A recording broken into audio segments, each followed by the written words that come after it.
Welcome to It's Always Punch Drunk in Hollywood. Today is I guess our Valentine's special. I don't know. I guess last week No, was our last one Valentine's was special. Last week was, this yeah. this This one is could our count. Nah, this one could count as an anniversary episode because tomorrow will mark 1 year since we started this. 1 year since we started this. Cool, Mm-hmm. cool. Do you remember So the exact date? yeah, February 21st. Wow. That's the day we recorded the Scott Pilgrim episode.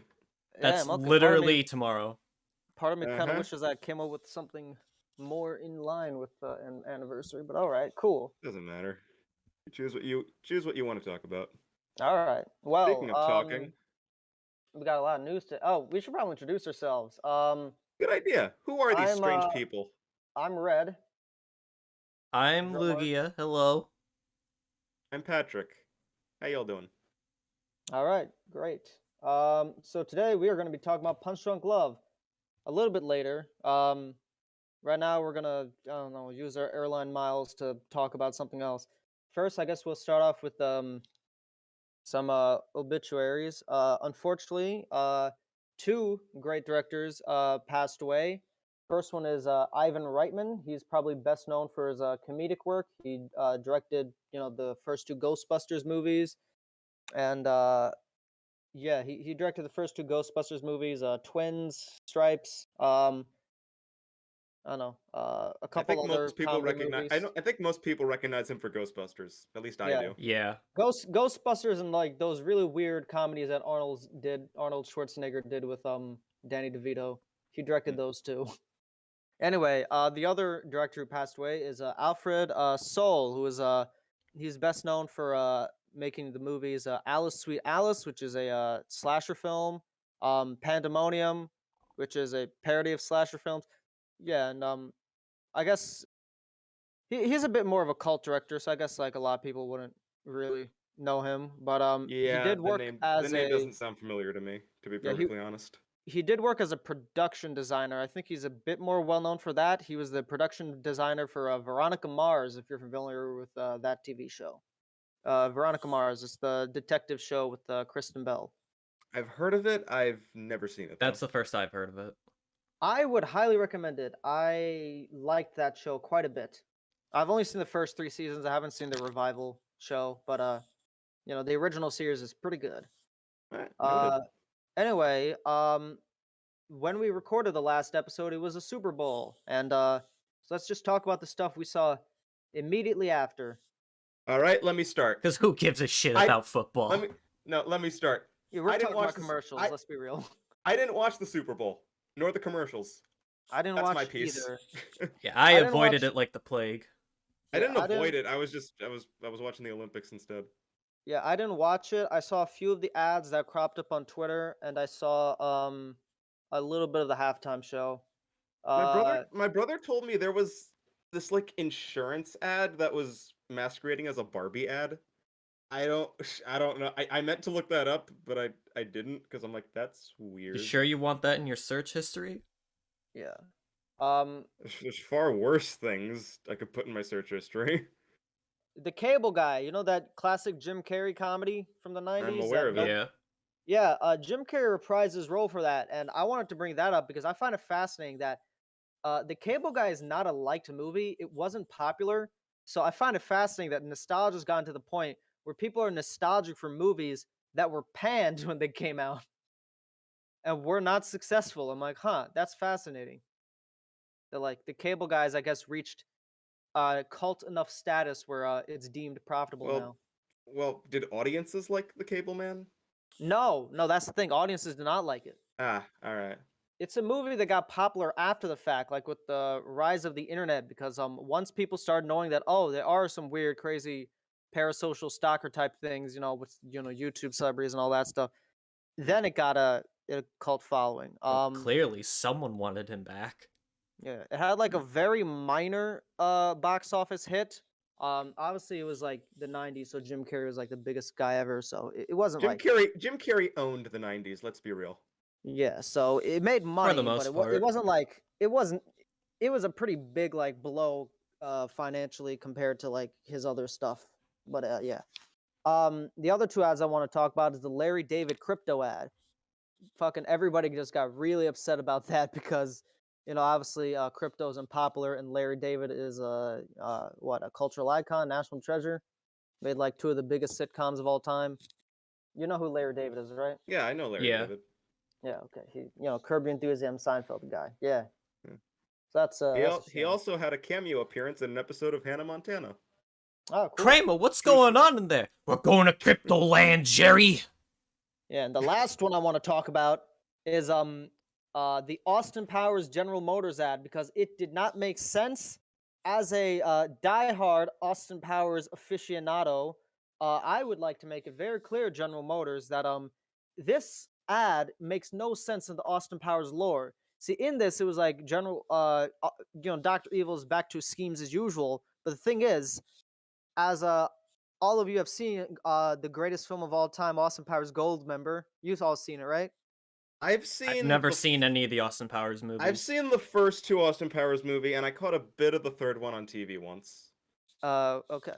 Well, anyway, since apparently I'm the only one that understands true cinema and saw Austin Powers 3 Gold, member, at the end of that movie, it is revealed that Dr. Evil is Austin's brother, and because of that, he ends up joining the good sides and is no longer evil. And the film ends with his son, now bald and behaving like his father, declaring revenge against Austin. So I want to say, General Motors, I demand you redo this ad with Seth Green as the evil one in this situation because Maybe Dr. this Evil ad takes is not place in evil. between the movies. I don't know.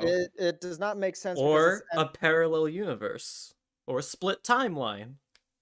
also why does I- Seth Green looks like incredibly different in this ad, but yeah, whatever. That's just because he aged, whatever, who cares. It's been years since the last Austin Powers movie. I assume he'd look a little different. Yeah, but like all the other characters like dressed up as they did in the costume. I expected him to like. I think they literally just called Seth Green like last minute. Like, hey man, can you just show up for the ad? He's like, yeah, okay. And he just showed up in whatever clothes he was wearing, instead Gotcha. of like So, an actual costume. gotcha. So the real loser of the Super Bowl was Austin Powers. Yeah. Anyway, Gotcha. who won? Actually, I have no idea who won. Who gives a I fuck? We don't care. don't even know. I don't even know who played. Yeah. I think it was like the Bengals and the Rams or something. Mhm. Anyway, Paramount. So, Paramount announced a few new additions to their two biggest franchises at the moment, Sonic the Hedgehog and A Quiet Place. Not only are we getting a third Sonic movie officially, we're also getting a Knuckles series for Paramount Plus, set to debut next year. Okay, for one, I don't know why we're getting a third Sonic movie when the second one hasn't even come out yet. And two, they're firing on all cylinders. Like, goddamn, was the first movie that successful? Yeah, Kinda. I mean, wasn't Mhm. it like the second highest grossing American movie of 2020? I mean, like to be fair, it had like no competition, but still, it I made know. a pretty penny. Here, let me I read check. an article that said it was the highest grossing superhero movie of 2020. It's technically a Uh, superhero movie, apparently. yes, it made $300 million against a 90 million budget. It was also one of the last movies released before the pandemic. Yes, I believe it was So, it was the last movie we saw in theaters before the pandemic. Yeah. mm-hmm. So wait, So yeah, if they announce a fourth movie, are they splitting it in two parts? Don't but here's the remind thing. me. You get it. I went back and Anyway, played I episode think 1. that's That what they're game is doing. shit. anyway, Anyway, what I find it funny that they announced the Knuckles series alongside Sonic 3, so it's Sonic 3 and Knuckles. anyway, Anyway, A Quiet Place. We're getting a third Quiet Place movie, so that's another threequel coming out from Paramount. And we're also getting a Quiet Place spin-off. So apparently Sonic and A Quiet Place are kind of doing similar things at the moment. Third film and a spin-off. I've yeah, I don't I don't have nothing to anything for A say. Quiet Place. I haven't seen the Yeah. movies. I saw the first Um, Quiet Place. I liked that movie a lot. it's kind of I've like yet to see the second Signs. We brought that up in the Signs episode. Yeah, I know. It's Signs with significantly less dialogue. No, it's Signs if you muted Signs, you'd get A Quiet Place. Yeah. Just click the mute button. Mel Gibson But yelling, "We're no. gonna enjoy this meal," so enjoy it, and just immediately dying. That's what the Nah, Quiet Place nah. is. Now, first, Quiet Place is good though. Wii U and 3DS shops are shutting down next year, so end of an era. Yes. I'm trying to think of a Wii U or 3DS. Oh, The Zelda remakes. yeah. Last possible.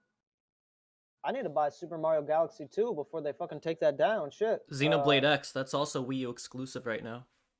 Yeah, but you can buy like a physical copy. Like I'm talking about this like eShop exclusive Ah, stuff. okay. Yeah. Okay. Whatever. We got actually two announcements right here. Illumination announced two new movies. One is Despicable Me 4, which doesn't come as a surprise. And the other is an original movie. And this intrigues me because the last original movie they made was Sing in 2016. Ah. Everything else was either a sequel or an adaptation. But this is a fully original idea, and it's called Migration. And apparently, according to an article I found, it's about a family of ducks who convince their overprotective father to go on a vacation of a lifetime as they attempt to migrate from New England through New York City and ultimately down to the Bahamas. Interesting. So it's kind of like a classic road trip movie. Yeah, except, they're ducks and they fly. Going Yeah. back to Despicable Me 4, I'm gonna be completely honest with you. I forgot they even made a Despicable Me 3. They don't. There are 5 Despicable Me movies. The Minions Well- movie, yeah. Well, Yeah. there's 4 currently, a 5th one's on the way. Yeah, Minions 2 Yeah, comes out this year, doesn't it? I forgot Yeah, they it made an does. official Despicable Me 3 though. Yeah, no, you're I have not seen Despicable Me 3. I have no I have a very slight interest because the creator of South Park voices the villains, and it's kind of hilarious that Randy Marsh isn't a children's movie, but that's it. Like that's the only Hmm. reason I'm interested. It does a very dumb Gru has a twin brother angle, except once you introduce twin brothers, that's when the series runs out of ideas. Like, let's be real. I don't know. You know what always stuck to me as what could be an interesting idea for a Despicable Me movie? I think it'd be interesting if, like, the original parents of the 3 girls, they realize, like, all of this stuff that, like, Gru has been doing and put them through, and they're like, what? They find him and they're like, what the fuck are you doing? You're putting our kids in so much danger. And he tries to try to prove himself or something. I don't know. I think that would be, like, a neat idea. I don't think that Or would maybe I'm an idiot. work though, because like Yeah, like 4 movies in by that No. point. well, no, it's not that. It's just like okay, let's be real. No one's gonna side with the parents in that case. Like everyone's just gonna side with Gru. Like not like even legally. Like I got an idea for a Despicable Me sequel. We already talked about how Despicable Me movies does like the thing that every franchise does when it runs out of idea. When you know, like look at the Ice When? Age movies. Every single Ice Age movie has one of the main characters gets a love interest. Like, have you noticed that? Mm-hmm. Ice Age 2, main gets a love interest. 3, like Diego. Then 4, No, Scrat gets a love interest in the 3rd movie. Then the 4th one, Scrat, it's Diego. and then 5th movie, it's Sid. Yeah. Yeah. So that's like every single Ice Age movie. So Despicable Me 2, Gru got a love interest, so it already covered that one. The third one has the evil twin, which is also like one of the most hacky things. So what's one of like the other lazy things that a franchise does besides like pander to the nostalgia of the first one? Which like I don't know if like how you would do that for Despicable Me. I don't know. Steal the moon again. You could bring back Vector in some Maybe. way. Yeah, maybe bring back Vector and the classic one. So obviously like Gru's already raised like kids before, but the pregnancy, that's always like, oh, we're going to have a new baby. That's like always like the thing. Like then I know Hotel Transylvania like did that and shit, so could always be that or like maybe You something could have, involving I like don't the know. You could have parents. them. You could have them Gru's go on a road dad. trip. Has Gru's dad ever shown up? No, he's dead. Okay, but like we can His have dad like is dead. okay, but a really hack thing would be like Gru finds out his dad isn't dead or something, and his dad just like left him, and he's like, "Oh, Gru, my son," like some stupid shit like that. I don't know why I'm doing the Dracula voice every time I try to think of like, Gru, my son, I want to suck your blood. I don't know. That's a weird I don't idea that know. could work. I don't know. Yeah, I yeah, don't. that's my pitch. Gru's dad isn't dead, and then he comes to, like visit his grandkids or whatever, and he wants to recruit his grandkids in like some evil thingy. I don't know. I don't know. We'll see. I'll be honest. I don't hate Illumination. They're fine. I like some of their movies, but they really don't stand out to me that much. Yeah. Okay. Anyway, let's move on. So Punch Drunk Love. It is from director Paul Thomas Anderson, one of my personal favorite directors. He made I believe this was like his fourth movie because his first one was Heart 8. Then he did Boogie Nights, then Magnolia, yep, then Punch Drunk Love. A little fun fact: when asked why he had Adam Sandler in the role, some people were wondering, "Oh, is it like, did you want to try doing something subversive with that casting choice?" He said, "No, I just think Adam Sandler's funny. I love SNL." It's so funny. Like, Paul Thomas Anderson is known for pretentious art films, but he's like the most unpretentious guy ever. He's just like a dude. What he in an interview last year, he mentioned that he really likes Venom 2. Like, Venom 2 is one of his favorite movies of 2021. He's like, "Oh, I love Venom 2. Venom." His wife is Maya Rudolph, like, the comedian Maya Rudolph. Like, he does. Really? Yeah, I didn't know that. What yeah. do you know? It's interesting. Like, it's just so funny, like how like his taste and like his friends all seem to be like on the opposite end of what he makes as an artist. But anyway, this is a romantic comedy. He decided to make a small scale movie because Boogie Nights and Magnolia were these massive, like 3 hour long, like epics, and he was like, I want to do something small, a very quick little breezy romantic comedy. It had a budget of $25 million, and it made $25 million. Was not a box office hit, but it did end up becoming, pretty beloved. I feel like everyone knows Punch Drunk Love now. Everyone's seen it. I mean, have you guys seen it before Nope. or heard This heard was of the it first before? time I've seen it. Yeah, this was Have my you first have Punch you Drunk Love experience. have you heard of it before though? Yes, but I Yes, haven't I have. seen it beforehand. Okay, yeah. So that's what I'm trying to say. Like, everyone's heard of Punch Drunk Love. They may not have necessarily seen it before, but it's one of those movies where people like, it's like Little Miss Sunshine, one of those like indie movies that everyone kind of knows even if they haven't seen it.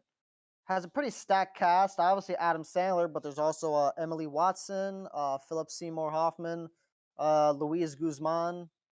What's the Okay, I plot? guess I'll just go into plot. Yeah. So Barry Egan, Adam Sandler, is he's some single dude who owns a company that markets toilet plungers and other novelty items. And he has 7 sisters who all basically bully him and abuse him regularly. And he's lived a very lonely life, and he's full of rage and anxiety. One of the reasons people thought there was kind of a satire to Adam Sandler, this was meant to be like satire or deconstruction, is because he kind of got anger issues like other Adam Sandler characters, at that time were like Happy Gilmore and Billy Madison. Because it's a very like normal Adam Sandler character. It's just he's put in a much better writing and more dramatic light. But yeah. Anyway, one day he witnesses a car accident and then he picks up an abandoned harmonium. If you don't know what a harmonium is, it's an Indian instrument. I actually know how to play one. I have one. It's like, just imagine like an accordion, but you like play it like a regular piano. Yeah. Yeah, that's the best way to put it. So anyway, he then his sister introduces him to her coworker, and they basically have meet cute, classic rom-com meet cute. Barry goes to his sister's birthday party, basically has a breakdown and smashes his glass door. Barry doesn't go to a therapist. Instead, he calls a phone sex line, but then the phone sex line operator starts to extort him for money, and they send like henchmen. Anyway, like he has a budding romance with Lena. This kind of puts complications in it. He exploits a frequent flyer miles things with pudding. I know this plot sounds complicated, but honestly, it's like incredibly simple. It's like a very straightforward, simple movie. It's mostly just like it's a pretty like effective romance. But yeah. Anyway, eventually, Barry kind of. Okay, so basically, when they return from the trip, because Lena and Barry they go on a trip using the frequent flyer miles or whatever. When they return, Lena gets injured because of the brothers. He basically snaps and tracks down the person who's extorting him and just scares the shit out of him. And yeah, then he goes back, explains everything, and they reconcile. Yeah, so it's a complicated movie, but it's also like not complicated at all. me explaining it, I think I made it sound much more complicated than it was. Yeah, I agree with that. Yeah. You could have just said guy with social anxiety falls in love. Yeah. And, And you know, also his there's like a sub. identity is in jeopardy. He calls a sex hotline and things go awry. Yeah, basically, Yeah. there's just two things. Social anxiety has a romance, and Philip Seymour Hoffman is trying to extort money from him. That's it. Those are the two things. Yeah, Also, basically. like the harmonium is kind of like a running motif, and like a lot of colors, blues and reds. Anyway, this is one of my favorite movies of all time. So you already know what my opinion is, but what did you guys think of it? I guess I'll start. I'm gonna be very honest. I have not seen a Paul Thomas Anderson before prior to watching this movie. Ah, I almost saw Licorice Pizza with some friends, but because Omicron cases were going up, we decided we're gonna hold off on that. This is my first Paul Thomas Anderson experience, and I'm gonna be very honest. This is one of the strangest movies I've ever seen. yeah, I'm I fully think aware it's of more that. digestible than, say, Blue Velvet. It wasn't like Yeah, that weird. No, it's not. It's no. It's yeah. It's not. It's not like Blue Velvet where it's like a it's not shocking kind of weird. surreal. This is just yeah. It's not surreal. It's more of just like odd, quirky, quirky. That's the This word is I'd just use. like this Yeah. is more like yes. This is more along the lines of what the fuck. But was it charming? Yeah, it is a very weird movie. I mean, I feel like me describing the plot really like definitely illustrates how weird it is with a lot of the odd occurrences. I found it interesting. Sometimes the direction reminded me of like Whiplash. If you ever saw that movie, I was like, huh. It's kind of like I saw Whiplash like well after, but like rewatching it, I was like, oh, kind of like funny how this romantic comedy is like has a very similar vibe to this incredibly stressful um movie about a man like dealing with like over Uh, obsession. But yeah, go on. the cinematography at times gave me Wes Anderson vibes because of how symmetrical it was. Yeah, that's fair. So yeah, I really like the I guess the Andersons have a thing for symmetry. I mean, what was the other Anderson that we saw? Resident Evil, that kind of had symmetrical shots. W. S. Anderson. Yeah, that kind of had symmetrical shots, I guess. Yes, Yeah, but I mean, kinda. I think it's more apparent in this movie and Wes Yeah, Anderson's movies. I yeah, don't know. yeah. I noticed this movie like very stark color palettes, like mostly whites, but with like that those I tinges of noticed a lot blue of you see blues, everywhere. yeah. And I always noticed that anytime as like a good contrast, his love interest was always wearing a red. And anytime like he was sort of in a good mood, you'd see sort of red in the frame and whatnot. You guys notice that? Yeah. A little bit. I'll be very So I thought, honest. At first, I was thrown off by the exposure because this movie is very bright. But as it went on, I kind of understood it more because the way I took it is that he views the outside world as very intense, and yeah, the yeah, that's exposure what I kind of thought. reflects that. I thought it Basically, was like, I think this whole movie is kind of like the way it's shot and edited and the sound. It's all about like stress and anxiety. yeah, Because exactly. the background music gets very loud at Yeah, I points. was about to Yes, bring that up. The soundtrack to this movie feels like you're having a panic attack or just Yeah, suffering the through soundtrack. anxiety. yeah, Honestly, the background score stressed me out. yeah. I I think I guess it's that liked was it a the incredibly lot point, funny. though. but I think The it's music was a incredibly nice touch. I think it's incredibly yeah. funny how this and Uncut Gems are widely considered to be Adam Sandler's best movies, and they're both just unbelievably stressful. Like the entire movie is just stress. So that's how you make a good movie, Adam. Just make us incredibly stressful, and people will like He's a you. good dramatic actor. He's a good Stop with the Yeah. dramatic actor. sex jokes and give us more anxiety. Yes, just give us existential dread. That's how you do. That's why Click was good. When Click was good, it was because of the existential dread. So just lay that on thick. There's also the scene where he's breaking apart and beating up the restroom, and that was like bass boosted noise, like Yeah. Yeah. straight out of a meme. It was. You So yeah, have no this movie dick, gets loud, no balls. but like it has a point. It emphasizes it. This movie is very stressful, but in a good Yeah. way. In a good way. Yeah, this man is unhinged and he will let loose at any moment. Hell, he breaks like 3 windows at his sister's place. Yeah, it's kind And of you like don't see it coming. No. it's also like, even though it's stressful, I always felt like it kind of had like a sort of hazy sort of vibe at times too, like sort Yeah. of dreamlike, more of like a nightmare, but like kind of dreamlike. I don't know. It reminded me of like Chungking Express. If you ever seen that movie. Nope. Okay. Whatever. Honestly, I was feeling this movie made me feel a whole bunch of emotions, to be perfectly honest. Yeah. Yeah. Like, it was stressful, it was funny. It was also kind of uncomfortable at a few points. Yeah. I Really think, sad too. No, go on. yeah, I think I credit the uncomfortable portions with the sex hotline. Yeah. Yeah. That part Yeah, was like that more. and there was That also part was just sad to me more than like. I don't know. That came up and I'm like, yeah, this is definitely a movie Red would recommend. Yeah, because that just went. Fuck you. Because by that point, the movie just went from 0 to 60. It wouldn't be a movie you recommend without some weird sex stuff. Albeit, No, this was a little more that's not even tame. intentional. Like I I don't literally know. was just like, this is because in my memory, I'm like, oh, this is just like a cute little like romance movie. And I was like, yeah, there's that sex hotline plot line, but it's not like that uncomfortable. But then I'm like, oh, okay, never mind. All these other elements, I'm like, I oh, don't mean okay.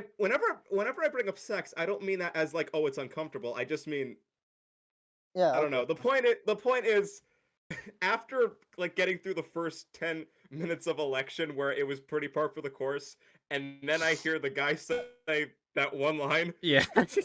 I take every movie with caution now.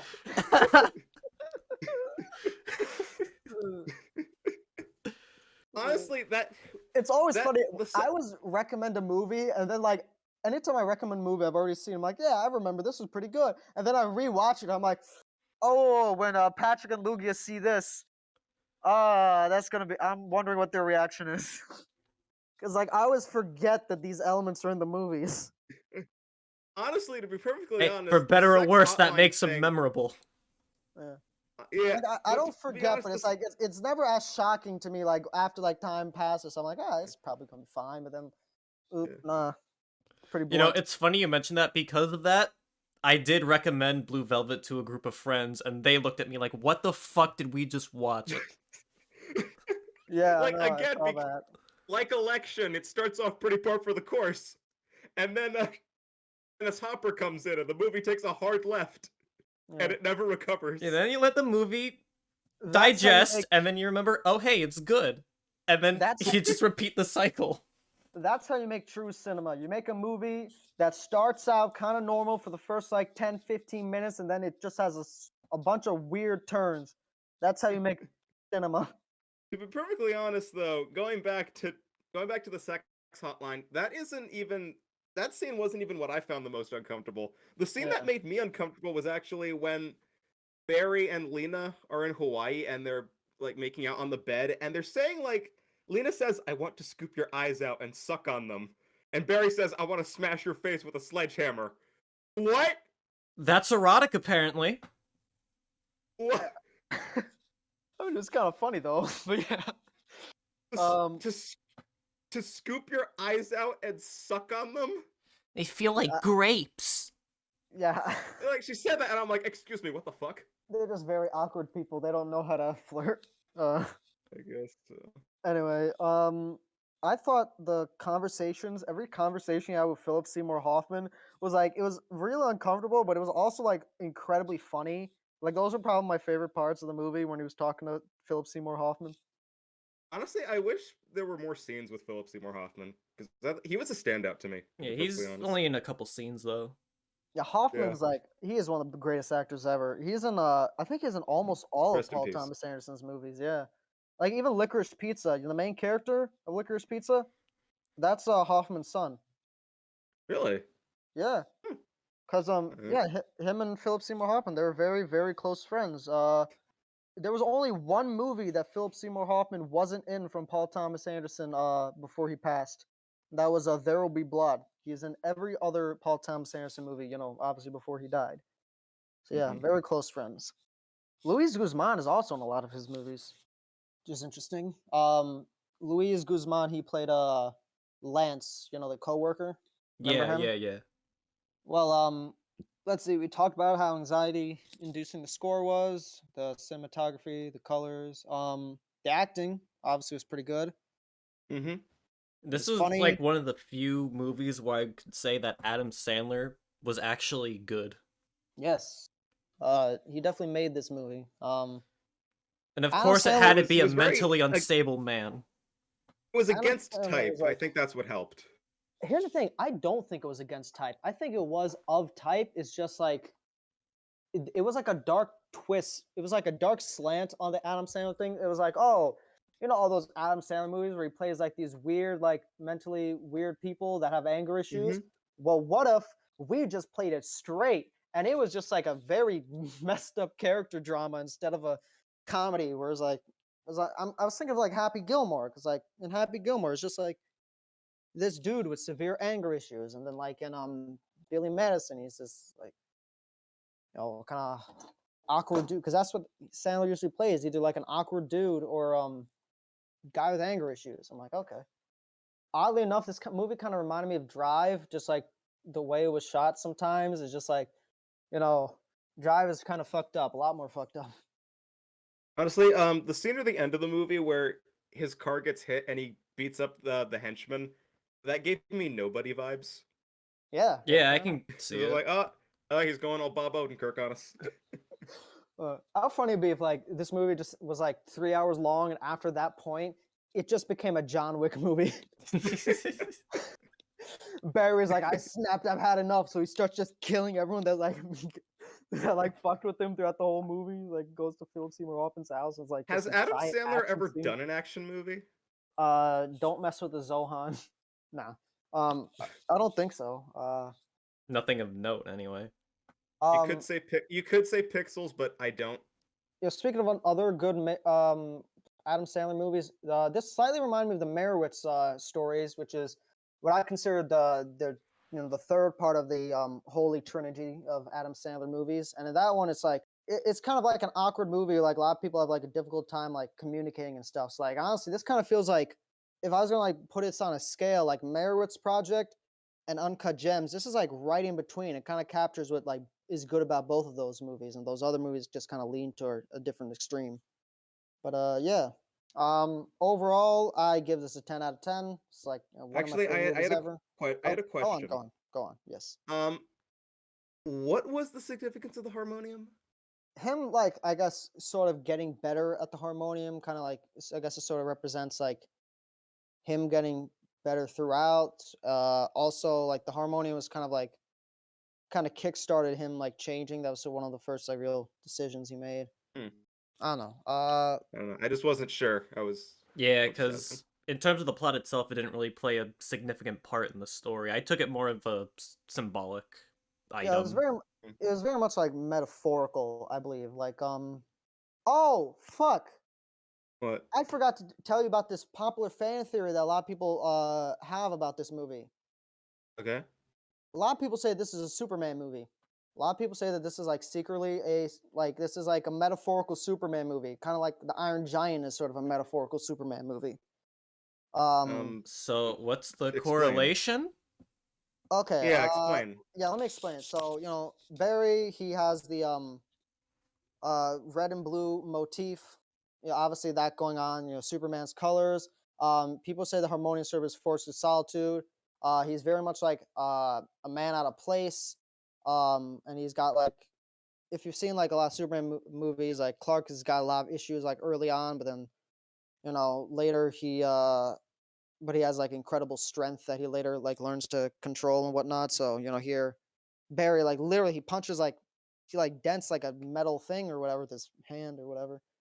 Well, I guess Okay. one other note I want to say is something that caught me off guard, but I found completely hilarious.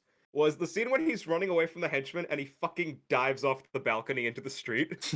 Yeah. That just caught me off guard. I'm like, whoa, okay. Okay, I got it. Let me pull up the little write up. Okay. So Barry again, he has 7 sisters. In astronomy, there's a star cluster called the Seven Sisters. So that's sort of like the space thing. So Superman has his origins from space, and when he's around, his kryptonite, the thing from his home planet, he gets like weak. He freaks out. So it's like, oh, his sisters sort of represent his kryptonite. He's got the Superman colored suit, blue and red. His girlfriend's name is Lena Leonard, LL, Lois Lane. Superman can fly, and what does Barry do in the movie? He exploits He frequent dives flyer off a programs. balcony. Yes, but he also can literally fly anywhere he wants because of The flyer his air miles. travel. Yeah. Holy And shit. does Superman have super strength? I mean, kinda. He does punch like fucking like a tank, it seems. And he punches- destroyed a bathroom. Yeah. And a lot of people's faces and windows. Mm-hmm. Yeah, so I like forget the windows. in a somewhat of a superficial level, it's kind of a Superman story. But anyway, I Damn. brought and like the harmonium is meant to be his like fortress of solitude. But anyway, what I thought is like the harmonium is kind of like meant to, I guess, represent his heart, because like new feelings just sort of come crashing in his life. Once the harmonium comes in his life, so does Emily, not Lena. Emily's the Lena. actress. Yeah. And he doesn't know what to do with these new emotions. He doesn't know what to do with the harmonium, but eventually he and as Lena comes around more and more, he learns to play it more and more. So it's sort of him sort of controlling his emotions and stuff. So yeah, I think the harmonium is just supposed to represent metaphorically his relationship with Lena, his heart, stuff like that. Quite interesting. Yeah, PTA is a metaphorical kind of guy, so yeah. But was it a coincidence? I think Probably not. No. Generally, probably not. I mean, this dude's a nerd. Like, even the Superman thing was probably intentional. Who knows? But yeah. So, Punch Drunk Love. So, now I'm going to rank the top 3 Superman movies. Number 1, The Iron Giant. Number 2, Punch Drunk Love. Number 3, Superman. Anyway, final thoughts, I guess. Overall, I have pretty positive feelings about this movie. It didn't like wow me per se. I just enjoyed it for what it was, even if it did weird me the fuck out at some points. So I'd give this like an 8 out of 10. I might like Blue Velvet. I might need to give this time to digest before I want to rewatch it and appreciate it for what it is. But for first impressions, this is pretty damn good. Yeah, And I'm kind of in definitely a the similar best Adam boat where- Sandler movie I've seen. I'm in a similar boat as you, Lugia, where like Blue Velvet, I think I need to watch this movie again to fully understand it. After a bit of time. Yeah, because overall at the moment, I honestly don't know what I'm supposed to think of this movie. Okay, so obviously, It's because I've seen positive. this. It's positive. My experience was a Yeah. positive one. But I'm just, again, this is one of the strangest movies I've ever seen. Yep, and that's perfectly fair. I've seen this movie many, many times, so I've had lots of times to digest it. Definitely one of my favorite movies we've talked about on the podcast. Might be my favorite. I don't know. Who knows? But yeah, 10 out of 10 to me, in my opinion. Yeah, pretty good. We probably should have said our recommendations. Anything this reminds you of? Nah, nothing immediately came to me, to be honest. Aside from Blue Velvet, once again, that's about it. I feel like I already kind of mentioned most of them. Drive, Meyerowitz, Uncut Gems, Whiplash, Chungking Express, Fallen Angels. But I guess I'll also mention Up in the Air. That's a romance movie about flying too, airplanes and stuff. Much more bittersweet ending. That's also a personal favorite of mine. I guess I'll also mention Her and Lars and the Real Girl, because those are kind of about, and Eternal Sunshine, Spotless Mind, because those are romance stories, but like the leads are kind of like these awkward sort of weird people that get bullied. And I guess the last one would be like Lost in Translation. It just kind of gives me similar vibes to Lost in Translation. So yeah. Your recommendation, Lugia. So you both have recommended an Adam Sandler movie. Now I need to at some point.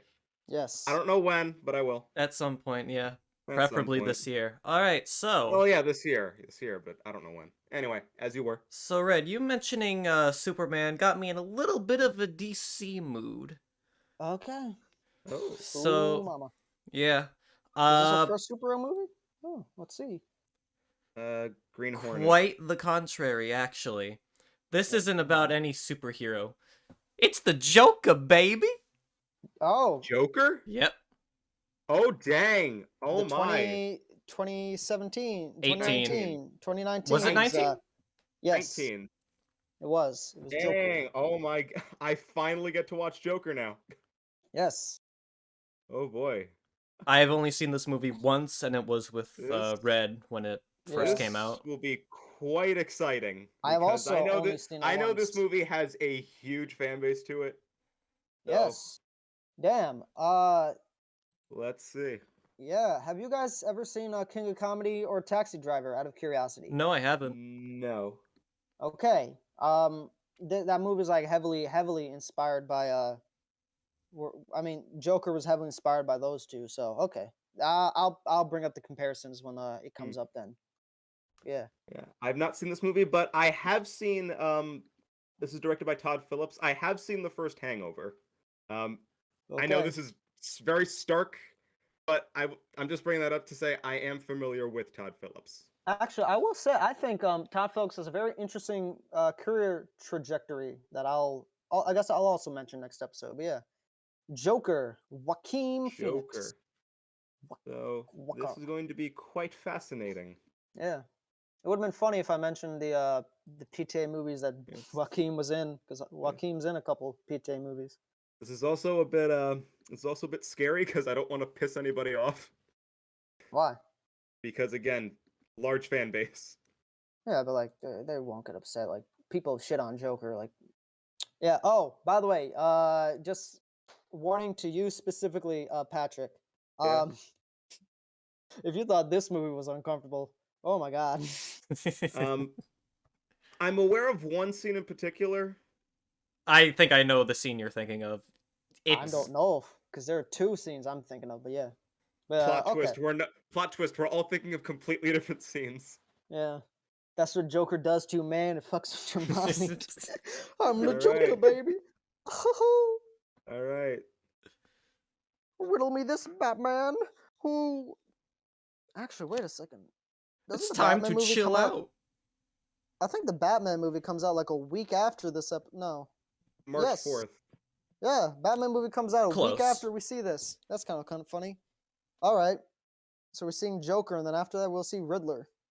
Anyway, cool. So 27th, like normal. Mm-hmm. All right, Joker. Waka Waka Joaquin. Anyway, time to finish Solo: A Star Wars Story. That came out of nowhere, but I was watching that before we started this. Thanks for joining us for another episode of It's Always Sunny in Hollywood. Next week, we'll be talking about Joker, so catch us then. In the meantime, bye-bye. Bye-bye. But you stupid mother...